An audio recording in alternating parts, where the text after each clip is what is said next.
ഇന്ന് നമ്മൾ ഒരു ബീഫ് ഫില്ലിംഗ് കൊണ്ട് തയ്യാറാക്കാവുന്ന 2 വിഭവങ്ങളാണ് കാണാൻ പോകുന്നത്. ഇറച്ചി പത്തിരിയും ബീഫ് ബ്രെഡ് പോക്കറ്റും. ഒപ്പം ബ്രെഡ് ക്രംസ് തയ്യാറാക്കുന്നത് എങ്ങനെയാണെന്ന് കൂടി പറയുന്നുണ്ട്. വീഡിയോയിലേക്ക് കടക്കുന്നതിന് മുന്നായി നിങ്ങൾ ഇതുവരെയും ഈ ചാനൽ സബ്സ്ക്രൈബ് ചെയ്തിട്ടില്ല എങ്കിൽ ദയവായി സബ്സ്ക്രൈബ് ചെയ്ത് ഞങ്ങളെ സപ്പോർട്ട് ചെയ്യണേ. അപ്പോൾ എങ്ങനെയാണ് തയ്യാറാക്കുന്നതെന്ന് നോക്കാം. ആദ്യം നമ്മൾ ഫില്ലിങ്ങിനായിട്ടുള്ള ഇറച്ചി വേവിച്ച് വെക്കുകയാണ്. 1/2 കിലോ ബീഫ് 1/4 ടീസ്പൂൺ മഞ്ഞൾപ്പൊടിയും 1/2 ടീസ്പൂൺ ഉപ്പും ഇട്ട് ജസ്റ്റ് ഒന്ന് മാരിനേറ്റ് ചെയ്ത് വെച്ചിരുന്നതാണ്. അങ്ങനെ ചെയ്യണമെന്ന് നിർബന്ധമില്ല, ഇപ്പോൾ ചേർത്താൽ മതി. ഞാനത് ക്ലീൻ ചെയ്ത നേരത്തെ അങ്ങനെ ചേർത്തു എന്നേ ഉള്ളൂ. ഇതിലേക്ക് 1/2 ടീസ്പൂൺ കാശ്മീരി മുളക് പൊടിയും 1 ടീസ്പൂൺ മല്ലിപ്പൊടിയും ചേർക്കുകയാണ്. ചെറുതായി ഒന്ന് ഇളക്കിയിട്ട് അടച്ചു വെച്ച് വേവിക്കാം. എത്ര വിസിൽ വേണമെന്നുള്ളത് ഓരോയിടത്ത് കിട്ടുന്ന ബീഫ് അനുസരിച്ചിരിക്കും.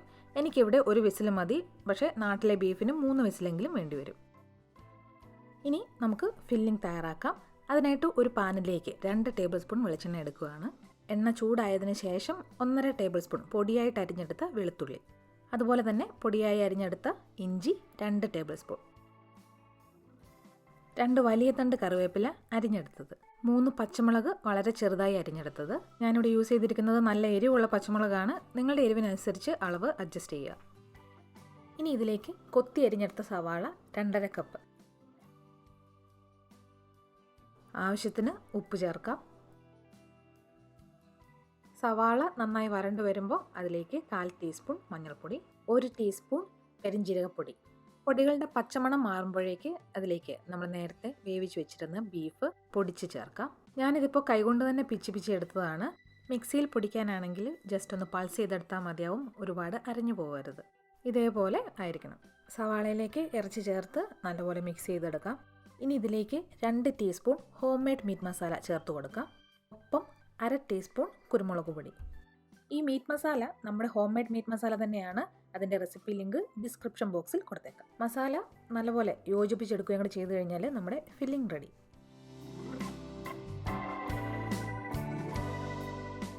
പത്തിരി തയ്യാറാക്കാനായിട്ട് 1 കപ്പ് മൈദ, 1 ടേബിൾ സ്പൂൺ ചെറിയ തരിയുടെ റവ, ആവശ്യത്തിന് ഉപ്പ്, 1 ടേബിൾ സ്പൂൺ എണ്ണ. ഇതൊക്കെ കൂടി ചെറിയ ചൂടുവെള്ളത്തിൽ കുറച്ച് കട്ടിക്ക് കുഴച്ചെടുക്കുക. നന്നായി കുഴച്ചതിന് ശേഷം അല്പം എണ്ണ ഇതിൻ്റെ പുറമേ പുരട്ടി കൊടുത്തിട്ട് ഒരു 10-15 മിനിറ്റ് നേരത്തേക്ക് അടച്ചു വെച്ച് മാറ്റി വെക്കാം. 15 മിനിറ്റിന് ശേഷം മാവ് ഇതുപോലെ സോഫ്റ്റ് ആയിട്ടാണ് കിട്ടുന്നത്. ഇങ്ങനെ ഇരിക്കുമ്പോൾ സോഫ്റ്റ് ആവുന്നത് കൊണ്ടാണ് നേരത്തെ കുറച്ച് കട്ടിക്ക് കുഴച്ചെടുക്കാൻ പറഞ്ഞത്.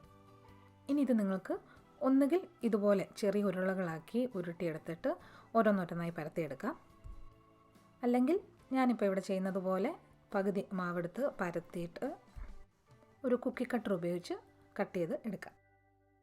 1 കപ്പ് മാവ് കൊണ്ട് ഇതുപോലെ ഏകദേശം 4 ഇഞ്ച് ഡയാമീറ്റർ വലിപ്പമുള്ള 16 ഷീറ്റ് വരെ തയ്യാറാക്കാൻ പറ്റും. 16 ഷീറ്റ് ഉപയോഗിച്ച് 8 പത്തിരി തയ്യാറാക്കാം. ഇനി നമുക്ക് പത്തിരിക്ക് ഫില്ലിംഗ് കൊടുക്കാം. നേരത്തെ തയ്യാറാക്കി വെച്ചിരിക്കുന്ന ഫില്ലിംഗ് ആറിയതിന് ശേഷം വേണം എടുക്കാൻ. ഒരു ഷീറ്റിൻ്റെ നടുക്ക് ഏകദേശം 1.5 ടേബിൾ സ്പൂണോളം ഫില്ലിംഗ് വെക്കുക. മറ്റൊരു ഷീറ്റ് കൊണ്ട് മൂടുക, അരിക് പ്രസ് ചെയ്ത് കൊടുക്കുക. എന്നിട്ട് ഒന്നുകിൽ അരിക് മടക്കി വെക്കാം, ഇല്ലെങ്കിൽ ഇതുപോലെ ഒരു ഫോർക്ക് ഉപയോഗിച്ച് പ്രസ് ചെയ്ത് കൊടുക്കുക. ഇതിനി നമുക്ക് ഡീപ്പ് ഫ്രൈ ചെയ്തെടുക്കണം. എണ്ണ നല്ലപോലെ ചൂടായതിന് ശേഷം മാത്രം പത്തിരി ഇട്ട് കൊടുക്കുക. മീഡിയം ഹീറ്റിൽ ഗോൾഡൻ ബ്രൗൺ ആകുന്നത് വരെ മുരിച്ചെടുക്കുക. ഒരു വശം പാകമാകാൻ എനിക്ക് ഏകദേശം 1.5 മിനിറ്റാണ് വേണ്ടി വന്നത്. അത് ബ്രൗൺ കളർ സൈഡിൽ കയറി വരുന്നത് നമുക്ക് കാണാം. അന്നേരം തിരിച്ചിടാം. അതുപോലെ മറുവശം പാകമാകാൻ എനിക്ക് വെറും 30 സെക്കൻഡ് വേണ്ടി വന്നോളൂ. സമയം ഞാൻ പറഞ്ഞതേ ഉള്ളൂ, അത് നോക്കണ്ട. ഗോൾഡൻ ബ്രൗൺ കളറാകുന്ന ആ കണക്കിന് എടുക്കുക. ഇത് വറുത്തതിന് ശേഷം ആറിയിട്ട് നിങ്ങൾക്ക് വേണമെങ്കിൽ പഞ്ചസാര ചേർത്ത മുട്ടയിൽ മുക്കി നെയ്യിൽ ഷാലോ ഫ്രൈ ചെയ്തെടുക്കാം.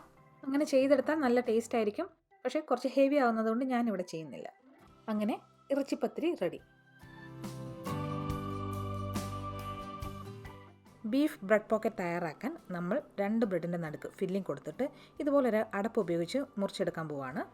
നേരത്തെ തയ്യാറാക്കി വെച്ചിരിക്കുന്ന ഫില്ലിംഗ് ഒരു ബ്രെഡിൻ്റെ നടുക്ക് വയ്ക്കുക. മുറിച്ചെടുക്കാൻ ഉപയോഗിക്കുന്ന ഈ അടപ്പിന് അകത്ത് നിൽക്കുന്നത് പോലെ വേണം ഫില്ലിംഗ് വയ്ക്കാൻ.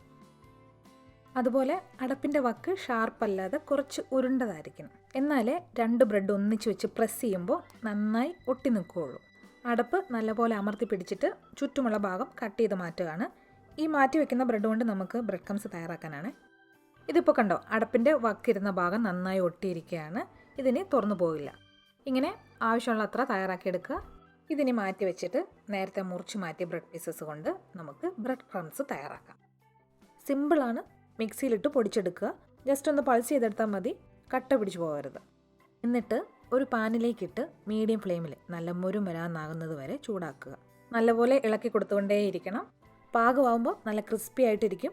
തീ ഓഫ് ചെയ്തിട്ട് കൈയോടെ ചൂടത്ത് നിന്ന് മാറ്റുക. അപ്പോൾ bread crumbs ready.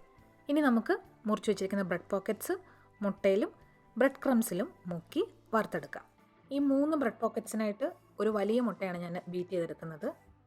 Bread crumbs നമ്മളിപ്പോൾ തയ്യാറാക്കിയത് തന്നെയാണ് ഉപയോഗിക്കുന്നത്, ചൂടാറിയതിന് ശേഷം. ഇനി ഇത് മുട്ടയിലും ബ്രെഡ് ക്രംസിലും മുക്കിയെടുക്കുക. നല്ല ചൂടെണ്ണയിലേക്കിട്ട് വറുത്ത് കോരിയെടുക്കുക. ഇത് പെട്ടെന്ന് തന്നെ മൊരിഞ്ഞു വരും. ഏതാനും സെക്കൻഡ്സ് മതി. 2 വശവും ഗോൾഡൻ ബ്രൗൺ ആകുന്ന കണക്കിന് എടുക്കുക. അങ്ങനെ ബീഫ് ബ്രെഡ് പോക്കറ്റും റെഡിയായി. ഇത് ടൊമാറ്റോ കെച്ചപ്പ് കൂട്ടി കഴിക്കാൻ നല്ല സൂപ്പറാണ്. ഇന്നത്തെ 2 റെസിപ്പിയും നിങ്ങൾക്ക് ഇഷ്ടമായെന്ന് വിചാരിക്കുന്നു. എല്ലാവരും ട്രൈ ചെയ്ത് നോക്കണം, അഭിപ്രായങ്ങൾ അറിയിക്കണം. താങ്ക്